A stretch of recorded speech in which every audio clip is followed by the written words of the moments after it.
ሰላም እንዴት ናችሁ? የኢንዱተች ቲፕስ ዩቲዩብ ቻናል ተከታታዮች፣ ዛሬም እንግዲህ ስለ ስልካችን አሪፍ መረጃ ማካፈላችሁ ይሆናል። ፕሮግራሙን እስከ ፍጻሜው ድረስ መመልከት አትርሱ። ያልገባችሁ ነገር ካለ ኮሜንት ላይ ጠይቁ፣ ለጥያቄያችሁ መልስ የምሰጥ ይሆናል። ከዛ በፊት ግን ለዚህ ዩቲዩብ ቻናል አዲስ ከሆናችሁ ሰብስክራይብ እንዲሁም ቪዲዮን ላይክ ማድረግ እንዳትረሱ። በቀጥታ ወደ ጉዳዩ አልፋለሁ።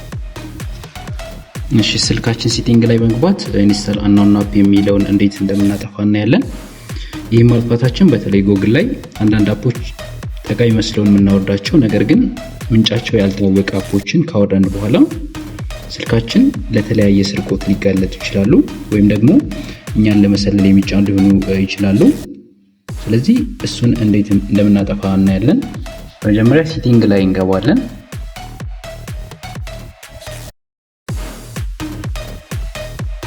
እሺ፣ ሴቲንግ ላይ ከገባን በኋላ አፕ ማኔጅመንት የሚል አማራጭ አለ። እዚህ ጋር በምስሉ ላይ እንደማሳየው ይሄኛውን እንመርጣለን። እሱ ላይ ከመረጥን በኋላ አሁንም ከሚመጣልን ዝርዝሮች ላይ ስፔሻል አፕ አክሰስ የሚል አለ።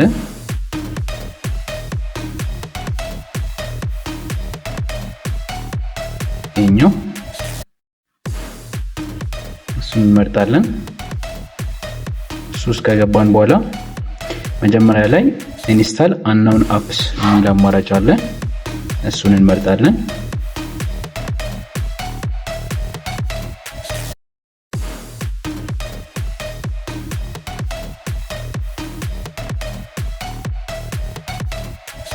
እሺ፣ እሱ ላይ ከገባን በኋላ ክሮም የሚል አማራጭ አለ። መጀመሪያ ላይ እኔ ከዚህ በፊት አላውድ ስላደረኩት አላውድ ፍሮም ዚስ ሶርስ የሚለው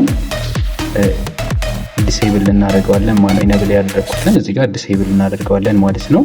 ስለዚህ አሁን ባየነው መልኩ ማስተካከል እንችላለን ማለት ነው። በቀጣይ ጊዜ በአሪፍ መረጃ እንገናኛለን። እስከዛው ድረስ ቻው።